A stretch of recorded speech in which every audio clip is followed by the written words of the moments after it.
Hello, good morning. Share ko sa inyo yung luto ko. Ganito ginawa ko, binabad ko magdamag sa tayong may kalamansi, ang manok.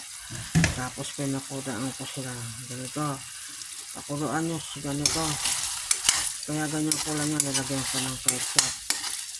Pakuluan nyo to kasi kahit yan ibabad nyo magdamag, hilaw pa rin yan. Yan, hilaw pa rin itong manok. Kaya pakuluan nyo muna.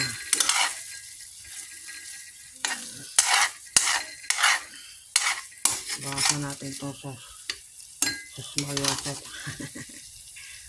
Ayan, bawasan natin to. Kasi pag ganyan na siya, pag ganito iprito. Ganito lang gawin nyo. Tip ko sa inyo. Sarap to. Mayroon tong ketchup, kaya ganyan ang kulay. Ketchup, saka konting asukal. Mahinang apoy lang ang aking nalakas. Pag malakas, mahina lang. Pakulaan nyo na sa mahinang apoy. Tapos yan, pwede nyo na ipito. Lagyan ng konting mantika. Ayan. Sarap yan. Saan nyo lakasan yung apoy ng konti. Sarap to. Meron kang toyo, kalamansi, asukal. Parang style barbecue. Kaya ganyan ang kulay niya kasi may ketchup, toyo, asukal. Wala na ako nilagay yung bawang. Ganyan lang ang ginagawa ko. Tingnan natin kung masarap ang ganitong luto. Sa nanonood po, paki-like and subscribe.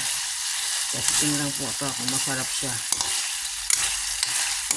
Iigahan nyo yung sabaw na. Pag ganyan yung iga na, lagyan nyo ng mantika at pirito nyo na.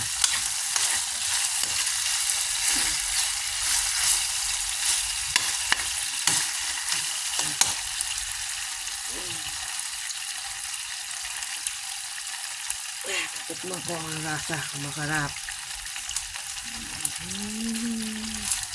Masarap magluto. Pag marunong ka magluto, tikman natin ang lasa. Init.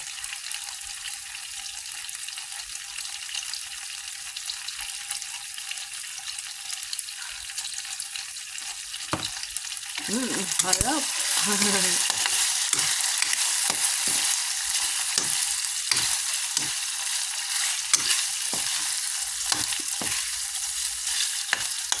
Try nyo ang ganitong luto, masarap niya. Ayan.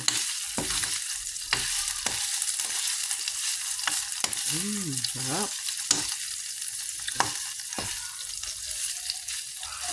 Papakuluan nyo to kasi kahit ibabad nyo magdamag, hilaw pa rin yan sa loob.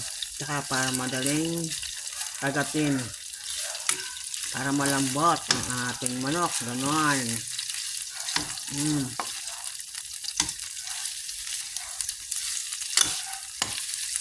Masarap. Try nyo ang ganitong luto, masarap.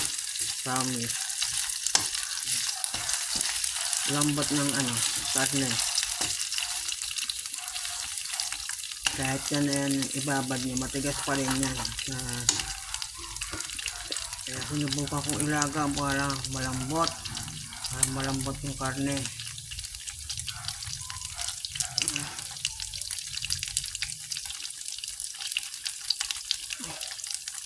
Kaya malambot yung karne pag kinagat. Kasi meron ganun, kahit binabad mo na, matigas pa rin.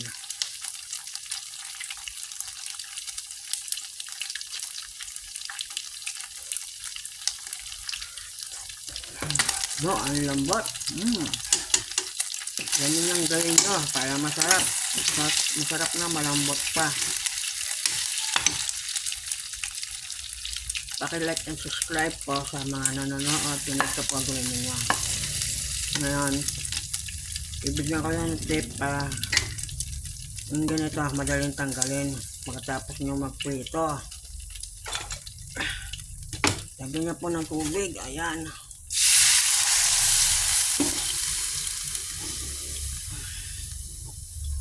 madali siyang tanggalin. Kasi pag natuyo na yan, mahirap nang tanggalin.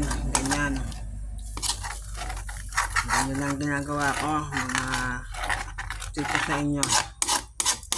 Kaya na kasama na yung tip. Pakaulaan nyo sa tubig na ganito. Pag naprito kayo ng ganyan. Kasi pag pinatagayan, mahirap tanggalin. Ito nyo, ang daling tanggalin. Sige, bye-bye. Ingat po kayo. Try nyo po yan. Tsaka yung ganito. Para madaling tanggalin. Lagyan nyo yung tubig. Bye-bye. Ingat po kayo. God bless. Like and subscribe po. Salamat.